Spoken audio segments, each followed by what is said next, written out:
बिस्मिल्लाहिर्रहमानिर्रहीम। अस्सलाम वालेकुम स्टूडेंट्स, हम डिस्कस कर रहे थे chapter number 1 fundamental of chemistry. आज का जो हमारा टॉपिक है वो है valency, variable valency and radicals. So students lecture start करते हैं। जी स्टूडेंट्स, तो valency is the unique property of an element. Element की डिफरेंट प्रॉपर्टीज़ होती हैं। वैलेंसी भी एलिमेंट की एक प्रॉपर्टी है, एक यूनिक प्रॉपर्टी है, एक नई प्रॉपर्टी। वैलेंसी जो होती है is the combining capacity of an element with other element. एक एलिमेंट की जो कैपेसिटी होती है दूसरे एलिमेंट के साथ कंबाइन करने की, उसे हम वैलेंसी कहते हैं। अब कार्बन के जो होते हैं 4 इलेक्ट्रॉन उसे चाहिए होते हैं, तो उसकी जो होती है 4 एटम के साथ कंबाइन करने की कैपेसिटी होती है। जबकि ऑक्सीजन को 2 इलेक्ट्रॉन्स चाहिए होते हैं टू कंप्लीट इट्स ऑक्टेट, तो वो 2 एटम्स के साथ कंबाइन कर सकता है, उसकी 2 एटम्स के साथ कंबाइन करने की कैपेसिटी होती है। इस तरह फिर कार्बन की जो वैलेंसी होती है वो 4 होती है और ऑक्सीजन की जो वैलेंसी होती है वो 2 होती है। तो स्टूडेंट्स आगे मूव करते हैं डेफिनेशन की तरफ। तो स्टूडेंट्स डेफिनेशन देख लेते हैं। The number of electrons an atom gains, loses or shares with other elements to complete its octet। अब एक एटम गेन करता है या लूज करता है या फिर शेयर करता है दूसरे एलिमेंट के साथ, किस लिए? टू कंप्लीट इट्स ऑक्टेट, अपने ऑक्टेट को कंप्लीट करने के लिए, स्टेबल होने के लिए। अब ऑक्टेट को क्यों कंप्लीट करना चाहता है? वो स्टेबल होने के लिए, ताकि वो इंडिपेंडेंटली एग्जिस्ट कर सके नेचर में। अब जो वैलेंसी होती है, valency depends upon the number of electrons in the outermost shell. अब जितने भी इलेक्ट्रॉन्स होते हैं आउटर मोस्ट शेल में, वैलेंसी उन पे डिपेंड करती है। जैसे कि ये एलिमेंट है कार्बन, उसके वैलेंस शेल में कितने इलेक्ट्रॉन्स हैं? 4। उसको 4 चाहिए अपना ऑक्टेट कंप्लीट करने के लिए, तो ये उसके वैलेंस शेल के इलेक्ट्रॉन के ऊपर डिपेंड करती है। जी स्टूडेंट्स, तो अब हम डिस्कस कर लेते हैं वैलेंसी की डिटेल को। So students, why valency? Valency की क्या ज़रूरत थी? वैलेंसी को as the property of element हमने क्यों इंट्रोड्यूस करवाया? तो इस क्वेश्चन का आंसर है टू गेन स्टेबिलिटी, स्टेबिलिटी को गेन करने के लिए। अब अर्थ पे जितनी भी चीज़ें एग्जिस्ट करती हैं वो सब स्टेबल होना चाहती हैं, ह्यूमन बींग्स भी, और ये एटम भी स्टेबल होना चाहता है। तो ये स्टेबल होने के लिए गेन और लॉस करता है, ताकि वो नेचर में इंडिपेंडेंटली एग्जिस्ट कर सके। तो an atom wants to get stable to exist independently in nature, यानी वो नेचर में इंडिपेंडेंटली मूव करना चाहता है, इंडिपेंडेंटली एग्जिस्ट करना चाहता है। जैसे कि नोबल गैसेस, वो नेचुरली ही उनके वैलेंस शेल्स बिल्कुल कंप्लीट होते हैं और नोबल गैसेस नेचुरली ही स्टेबल होती हैं। लेकिन जो नोबल गैसेस के अलावा एलिमेंट्स हैं, उन्होंने अपना रोल मॉडल बनाया हुआ है नोबल गैसेस को, यानी वो नोबल गैसेस की तरह स्टेबल होना चाहते हैं। तो इसलिए वो स्टेबल होने के लिए क्या करते हैं? वो गेनिंग और लूजिंग ऑफ इलेक्ट्रॉन करते हैं। स्टेबिलिटी कैसे अटेन होती है? जब कोई एटम गेन करता है या लूज करता है इलेक्ट्रॉन्स को। जैसे कि नीचे आपको दिखाई दे रहा होगा सोडियम। अब सोडियम के वैलेंस शेल में होते हैं 1 इलेक्ट्रॉन। अब वो 1 इलेक्ट्रॉन मूव करता है फ्लोरीन को देता है। फ्लोरीन के पास होते हैं 7 इलेक्ट्रॉन, तो ये 7 + 1 8। फ्लोरीन का 8 ऑक्टेट कंप्लीट हो गया, और सोडियम ने जब 1 दे दिया फ्लोरीन को, तो उसकी जो नेक्स्ट जो उसके नीचे वाला शेल था उसमें ऑलरेडी 8 इलेक्ट्रॉन्स थे।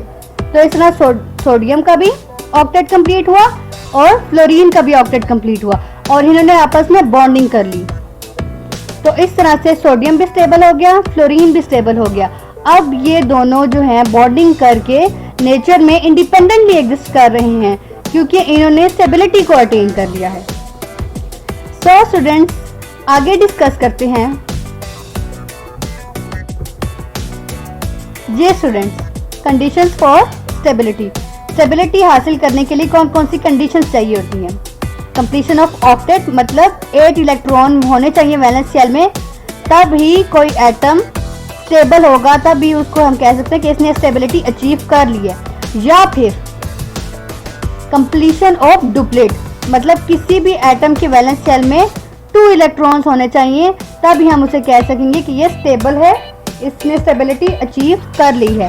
तो स्टूडेंट्स, इन 2 कंडीशन से हमें पता चला कि जब तक किसी भी एटम के वैलेंस शेल में 8 इलेक्ट्रॉन्स या 2 इलेक्ट्रॉन्स नहीं होंगे तब तक वो स्टेबिलिटी को अचीव नहीं कर सकता। नीचे जैसे कि एग्जांपल दी गई है सोडियम क्लोराइड और सोडियम आयन की और क्लोरीन आयन की। अब सोडियम के वैलेंस शेल में होते हैं 1 इलेक्ट्रॉन, वो 1 इलेक्ट्रॉन दे देता है क्लोरीन को, क्योंकि क्लोरीन के वैलेंस शेल में होते हैं 7 इलेक्ट्रॉन। अब उसको चाहिए होता है 1 टू कंप्लीट इट्स ऑक्टेट। अब सोडियम का जो उसका सेकंड लास्ट शेल है उसमें ऑलरेडी ही 8 इलेक्ट्रॉन है, तो उसका ऑक्टेट कंप्लीट हो गया, वो हो गया स्टेबल। और क्लोरीन ने 1 इलेक्ट्रॉन ले लिया सोडियम से, अब उसके भी वैलेंस शेल में जो लास्ट शेल है उसका, उसमें 8 इलेक्ट्रॉन पूरे हो गए, तो उस पे आ गया नेगेटिव चार्ज, क्योंकि उसने क्या किया, गेन, और सोडियम ने लूज किया तो उस पे आ गया पॉजिटिव चार्ज। इस तरह से इनकी बॉन्डिंग होगी और इन दोनों ने स्टेबिलिटी को अचीव कर लिया, क्योंकि इन दोनों के वैलेंस शेल इस तरह से कंप्लीट हो गए, इन्होंने ऑक्टेट रूल को फॉलो किया। जबकि दूसरी साइड पे हाइड्रोजन है, हाइड्रोजन के वैलेंस शेल में होते हैं 1 इलेक्ट्रॉन। अब उसको डुप्लीट जो है, उसको डुप्लीट जो रूल है उसको अचीव करना वो उसके लिए ज़्यादा इजी है एज कम्पेयर टू ऑक्टेट। अगर वो ऑक्टेट को कंप्लीट करने लग जाएगा तो उसे पूरे 7 इलेक्ट्रॉन गेन करने पड़ेंगे, जो कि उसके लिए काफ़ी मुश्किल काम है, उसके लिए उसे काफ़ी एनर्जी चाहिए होगी। तो वो अपने लिए इजी वे को सजेस्ट करता है, तो वो क्या करता है, वो 1 इलेक्ट्रॉन ही गेन कर लेता है किसी से टू कंप्लीट इट्स डुप्लेट। जब उसका डुप्लेट कंप्लीट हो जाता है तो वो स्टेबल हो जाता है। इसी तरह H2 हाइड्रोजन गैस जो होती है, ये एक हाइड्रोजन का एटम और दूसरा हाइड्रोजन का एटम आपस में बॉन्डिंग करते हैं, एक के पास भी 1 इलेक्ट्रॉन होता है, दूसरे के पास भी 1 इलेक्ट्रॉन होता है। ये दोनों जब बॉन्डिंग करते हैं तो ये दोनों इलेक्ट्रॉन अपने शेयर कर लेते हैं, तो इस तरह से इन दोनों का डुप्लेट भी कंप्लीट हो जाता है और ये दोनों अपनी स्टेबिलिटी को अचीव कर लेते हैं। तो स्टूडेंट्स, आगे मूव करते हैं। जी स्टूडेंट्स, तो अब हम नोबल गैसेस की स्टेबिलिटी को डिस्कस करेंगे। अब नोबल गैसेस जो होती हैं वो नेचुरली ही स्टेबल होती हैं, क्योंकि इनके वैलेंस शेल जो होते हैं कंप्लीट होते हैं।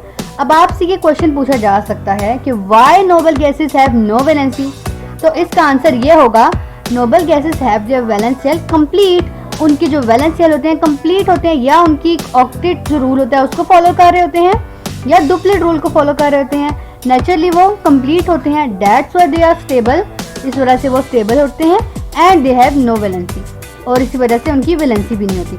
अब वैलेंसी कब आती है, जब कोई भी एटम गेन करता है या लूज करता है इलेक्ट्रॉन। किस लिए गेन और लूज ऑफ इलेक्ट्रॉन करता है, स्टेबल होने के लिए। तो नोबल गैस तो पहले से ही स्टेबल होते हैं, तो इस वजह से ना वो गेन करते हैं इलेक्ट्रॉन को, ना ही वो लूज करते हैं। जब वो गेन और लूज नहीं करते तो उनके ऊपर वैलेंसी भी कोई भी नहीं होती। तो सबसे पहले हम हीलियम को डिस्कस करते हैं, जो कि पीरियोडिक टेबल में सबसे पहला एलिमेंट है हीलियम। तो जैसे कि आप देख रहे होंगे कि हीलियम के वैलेंस शेल में तो 2 इलेक्ट्रॉन है, और 2 इलेक्ट्रॉन ये शो कर रहे हैं कि हीलियम का ऑक्टेट कंप्लीट है, that's why helium is stable.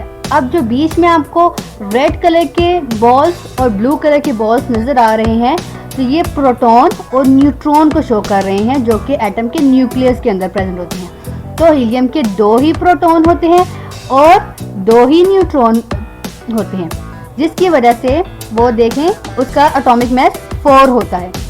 और ये हीलियम स्टेबल क्यों है, ये ऑलरेडी मैं आपको बता चुकी हूँ, क्योंकि इसका डुप्लेट कंप्लीट है। नेक्स्ट हम देख लेते हैं एक और नोबल गैस को, जो कि है नियॉन। अब नियॉन का एटॉमिक नंबर होता है स्टूडेंट्स 10। अब इसके जो के शेल होता है उसमें होता है 2 इलेक्ट्रॉन्स। जो एल शेल है, सेकंड 1 शेल, उसमें होते हैं 8 इलेक्ट्रॉन, 8 + 2 = 10। तो इस तरह से इसका जो वैलेंस शेल है वो ऑक्टेट रूल को फॉलो कर रहा है, क्योंकि उसके वैलेंस शेल में है 8 इलेक्ट्रॉन, तो ये ऑक्टेट रूल को फॉलो करता है, इस वजह से ये स्टेबल है, इसलिए इसकी कोई वैलेंसी भी नहीं होती। इसी तरह जो बीच में आपको ब्लू और पिंक कलर का नजर आ रहे हैं बॉल्स, ये इसके नंबर ऑफ न्यूट्रॉन्स और नंबर ऑफ प्रोटॉन्स को शो कर रहे हैं। नियॉन के अंदर नंबर ऑफ प्रोटॉन्स 10 होते हैं और नंबर ऑफ न्यूट्रॉन भी 10 होते हैं। तो इस तरह से इसका एटॉमिक मास होता है 20। सो स्टूडेंट्स, अब हम नेक्स्ट मूव करते हैं कि पीरियोडिक टेबल में सिर्फ नियॉन और हीलियम नहीं है नोबल गैसेस, बल्कि noble gases 6 noble gases are present in periodic table, जो कि ये आपको शो हो रही हैं। सो स्टूडेंट्स, आगे मूव करते हैं नेक्स्ट कंडीशन की तरफ। स्टेबिलिटी की नेक्स्ट जो कंडीशन है वो है बिकमिंग न्यूट्रल।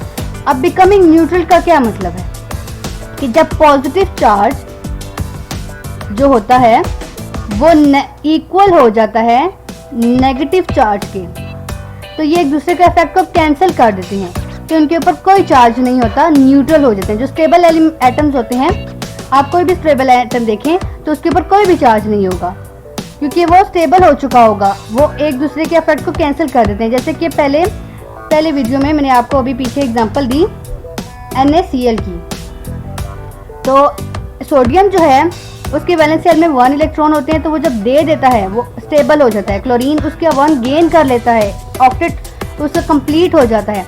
तो NaCl जब बन जाता है हमारे पास, तो आप देखते हैं NaCl पे कोई चार्ज नहीं होता, क्योंकि सोडियम के ऊपर प्लस चार्ज आ जाता है due to loss of electron, और क्लोरीन के ऊपर नेगेटिव चार्ज आ जाता है due to gain of electron.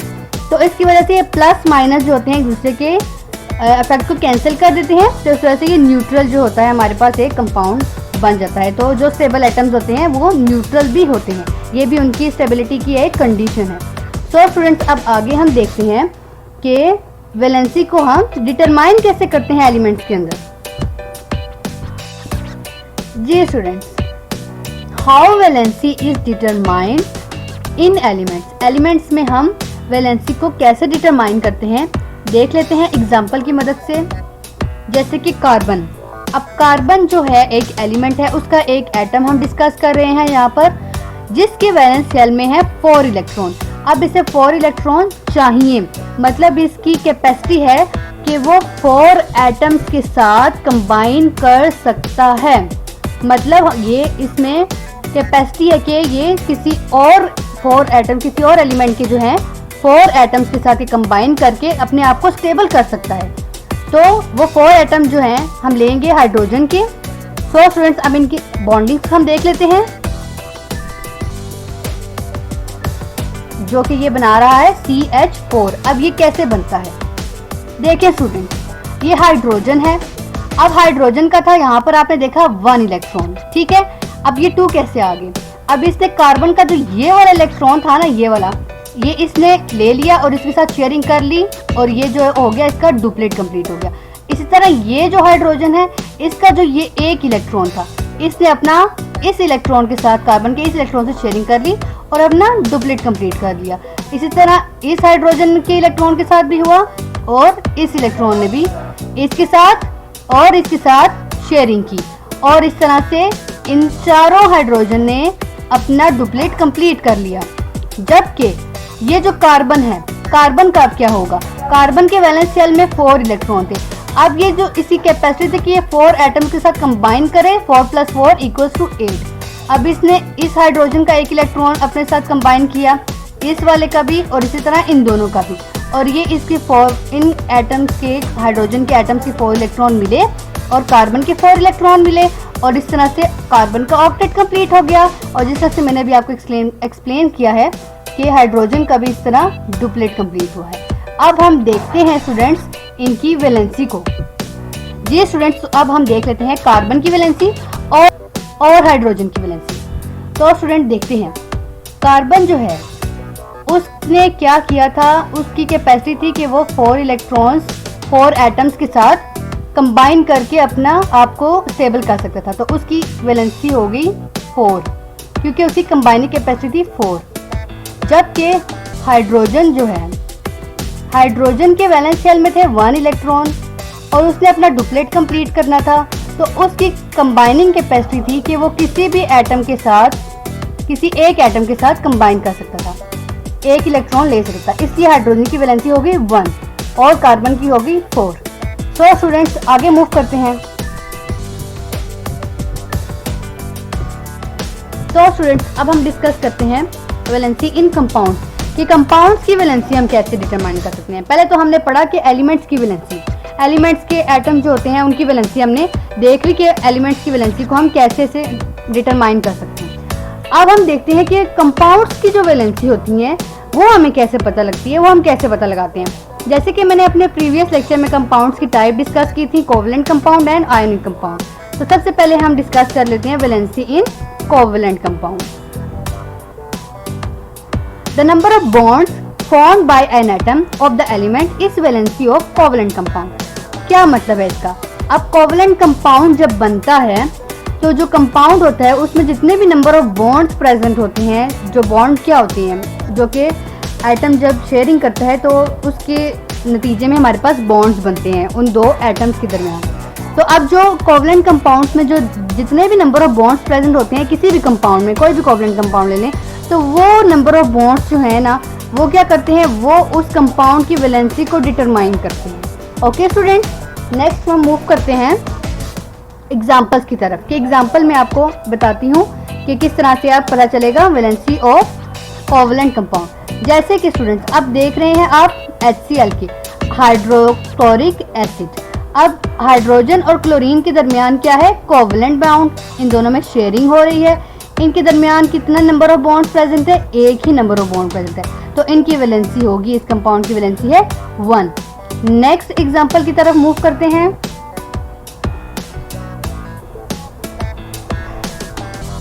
Next example में H2O।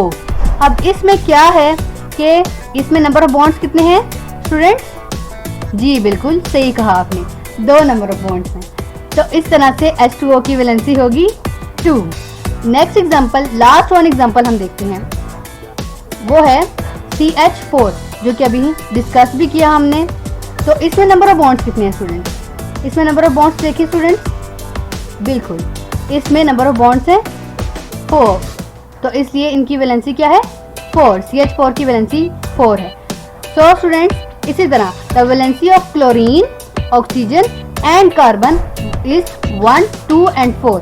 इस तरह से हमें कोवलेंट कंपाउंड में जो एलिमेंट्स है इस तरह से हम उनकी भी वैलेंसी डिटरमाइन कर सकते हैं कि यहाँ पे इस HCl में नंबर ऑफ बॉन्ड 1 था तो इसलिए क्लोरीन की वैलेंसी 1 है। ऑक्सीजन की वैलेंसी 2 क्यों है? क्योंकि उसमें नंबर ऑफ H2O जब उसने बनाया तो उसमें नंबर ऑफ बॉन्ड्स 2 थे, इसलिए ऑक्सीजन की वैलेंसी 2 है। और कार्बन ने 4 बॉन्ड्स बनाए थे जिसकी वजह से कार्बन की वैलेंसी 4 है। अब स्टूडेंट्स हम देखते हैं वैलेंसी इन आयोनिक कंपाउंड्स। जी स्टूडेंट्स, तो valency in ionic compound, ionic compound की वैलेंसी हम कैसे डिटरमाइन करते हैं? Valency is the number of electrons gained और lost by an atom of an element to complete its octet. जैसे कि प्रीवियस जो लेक्चर था मेरा उसमें मैंने आपको बताया था कि आयनिक कंपाउंड्स होते हैं वो क्या करते हैं, वो गेन और लूज ऑफ इलेक्ट्रॉन्स करते हैं जिनकी वजह से उनमें आयनिक बॉन्ड बनता है और फिर वो आयनिक कंपाउंड बना देते हैं। अब इनकी वैलेंसी भी इसी चीज़ से ही हम डिटरमाइन कर सकते हैं। अब आयनिक कंपाउंड्स जो होते हैं वो गेन और लॉस ऑफ इलेक्ट्रॉन करते हैं जब, तो वो क्यों करते हैं, वो स्टेबल होने के लिए करते हैं ताकि उनका ऑक्टेट कंप्लीट हो जाए। तो इसी की उनकी गेन और लॉस ऑफ इलेक्ट्रॉन की वजह से ही हम उनकी वैलेंसी भी डिटरमाइन कर लेते हैं।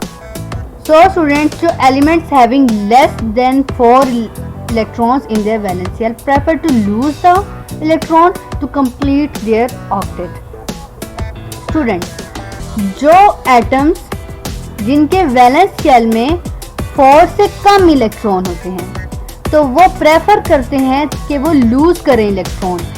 और वो प्रेफर क्यों करते हैं वो हम देख लेते हैं। For example sodium. अब सोडियम इलेक्ट्रॉन लूज कर रहा है, क्यों लूज कर रहा है, उसके बाकी जो वाइट में नजर आ रहा है वो इम्प्टी है। अब उसको 1 इलेक्ट्रॉन उसके वैलेंस शेल में है, ऑक्टेट कंप्लीट करने के लिए उसे 7 इलेक्ट्रॉन्स गेन करने पड़ेंगे, उसके लिए उसे बहुत ज़्यादा एनर्जी चाहिए होगी, तो वो ऐसा नहीं कर सकता। तो वो प्रेफर करेगा कि वो एक इलेक्ट्रॉन जो 4 से कम नंबर है ना 1, तो वो 1 इलेक्ट्रॉन जो है उसके वैलेंस शेल में वो लूज कर देगा तो ताकि वो स्टेबल हो जाए। उससे जो नेक्स्ट शेल है वो उसमें ऑलरेडी ही 8 इलेक्ट्रॉन है, तो इस तरह से वो स्टेबल हो जाता है। अब जो सोडियम है उसका वैलेंसी जो है हमें इधर से ही पता चल जाती है कि सोडियम लूजेज इट्स इलेक्ट्रॉन। अब उसने लूज कर दिया इलेक्ट्रॉन, और कितना इलेक्ट्रॉन लूज किया, 1 इलेक्ट्रॉन लूज किया, तो वो 1 इलेक्ट्रॉन जो उसने लूज कर दिया था वही उसकी वैलेंसी बन गया है। स्टूडेंट आगे डिटेल में हम डिस्कस करते हैं नेक्स्ट स्टेप में। जी स्टूडेंट्स, तो नेक्स्ट पॉइंट जो है वो है एलिमेंट्स हैविंग 5 और more than 5 electrons in their valence shell gain electron to complete their octet. अब इससे ऑपोजिट की बात हो रही है कि जो एलिमेंट्स जिनके वैलेंस शेल में 5 इलेक्ट्रॉन हो या फिर 5 से ज़्यादा इलेक्ट्रॉन हो, तो वो क्या प्रेफर करते हैं? वो प्रेफर करते हैं कि वो किसी एटम से, किसी और एलिमेंट के एटम से वो क्या कर ले, गेन कर ले इलेक्ट्रॉन। किस लिए? अपने ऑक्टेट को कंप्लीट करने के लिए। वो ऐसा क्यों करते हैं देख लेते हैं स्टूडेंट्स। इसमें एग्जांपल दी गई है ऑक्सीजन की। अब ऑक्सीजन के जो वैलेंस शेल होता है उसमें होते हैं 6 इलेक्ट्रॉन, जो कि 5 जो रेंज दी गई है हमें उससे ज़्यादा है। तो अब उसको चाहिए सिर्फ और सिर्फ 2 electrons to complete its octet. 8 का जो नंबर है वो कंप्लीट करने के लिए उसे सिर्फ 2 इलेक्ट्रॉन चाहिए। अब ऐसा क्यों है? वो क्यों नहीं 6 के 6 लूज कर देता? वो इसलिए स्टूडेंट्स क्योंकि 6 इलेक्ट्रॉन्स अगर वो लूज कर देगा तो उसे अपनी बहुत सी एनर्जी वेस्ट करनी पड़ेगी, उसकी बहुत सारी एनर्जी वेस्ट हो जाएगी। तो इसलिए उसके लिए आसान है कि थोड़ी सी एनर्जी लगा के वो 2 इलेक्ट्रॉन्स को गेन कर ले। वो उसके लिए ज़्यादा आसान है एज कम्पेयर टू कि वो अपनी एनर्जी, इतनी ज़्यादा सारी एनर्जी लूज कर दे। इसलिए वो 2 इलेक्ट्रॉन जो होते हैं इस तरह से गेन कर लेता है किसी और एलिमेंट के एटम से स्टेबल होने के लिए। तो स्टूडेंट्स अब जो ऑक्सीजन है उसकी वैलेंसी क्या है? Oxygen gain 2 electrons to complete its octet. Oxygen ने 2 इलेक्ट्रॉन गेन किए। क्यों गेन किए? अपने ऑक्टेट को कंप्लीट करने के लिए। इसलिए जितने इलेक्ट्रॉन उसने गेन किए थे वो उसकी वैलेंसी बन गए। कितनी वैलेंसी होगी ऑक्सीजन की? 2। अब जब कोई भी एटम गेन करता है तो उसके ऊपर आ जाता है नेगेटिव चार्ज, तो इसलिए ऑक्सीजन की वैलेंसी है -2। नेक्स्ट स्टूडेंट हम मूव करते हैं वेरिएबल वैलेंसी को डिस्कस करने के लिए। जी स्टूडेंट्स, तो वेरिएबल वैलेंसी। अब वेरिएबल वैलेंसी क्या? वेरिएबल का मतलब आपको पता है ना कि एक से ज़्यादा। तो वेरिएबल वैलेंसी की ज़रूरत क्यों महसूस हुई? स्टूडेंट्स कुछ ऐसे एलिमेंट्स हैं जिनकी एक से ज़्यादा वैलेंसी होती है, तो ऐसे एलिमेंट्स को हमने वेरिएबल वैलेंसी के अंडर हम स्टडी करते हैं जिनकी एक से ज़्यादा वैलेंसी होती है। तो इसको पहले हम एक एग्जांपल से देख लेते हैं, जैसे कि आयरन। आयरन जो है वो प्रोडिक टेबल का एक एलिमेंट है जिसकी एक से ज़्यादा वैलेंसी होती है। जब आयरन 2 इलेक्ट्रॉन लूज करता है तो वो फेरस बन जाता है और उसकी वैलेंसी हो जाती है 2। और जब आयरन 3 इलेक्ट्रॉन्स लूज करता है तो वो फेरिक बन जाता है और उसकी वैलेंसी होती है 3। तो फ्रेंड्स इस तरह से आयरन की 2 जो वैलेंसीज हैं, एक से ज़्यादा वैलेंसी है, वेरिएबल वैलेंसी हो गई इसकी। इसीलिए हमने वेरिएबल वैलेंसी के कॉन्सेप्ट को इंट्रोड्यूस करवाया इस तरह के बहुत से और एलिमेंट्स को स्टडी करने के लिए।